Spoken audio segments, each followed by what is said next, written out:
มานั่งถือ ดีแล้วไม่ต้องปวดขามันเด็กข้างเกิดตรงไหม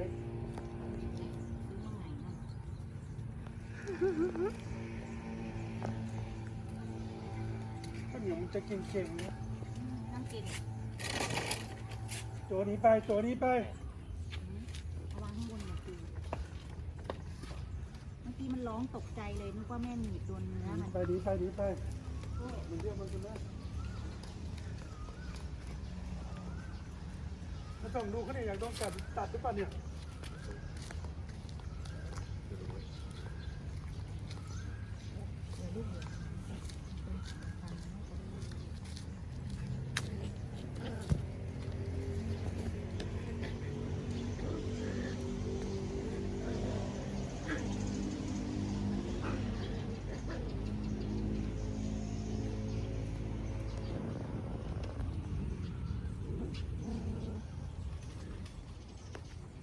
จันไม่ยอมกันเลยสองคน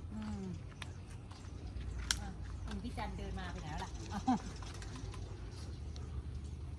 นี่จะขึ้นพี่จันจะขึ้นไม่ไหวเอาหงายท้องเนี่ยก็หงายท้องอีกหรอกลูก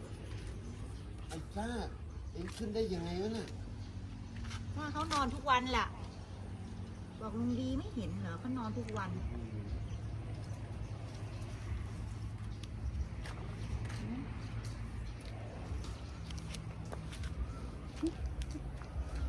ดีแม่เห็นคนนอนทุกวัน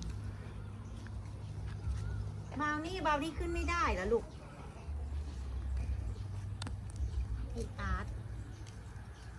อยู่กับผู้ชายหัวเราะกรี๊กเลยกรี๊กเลยฉันอยู่นี่ เอาเหรอ ไปไหน เอาเหรอ ไม่เดียว กูได้ยินเสียงนึก ตา ว่าย แล้ว นึกว่าเสียงมึงหัวเราะกรี๊กอยู่กับผู้ชาย เปล่า เนาะแม่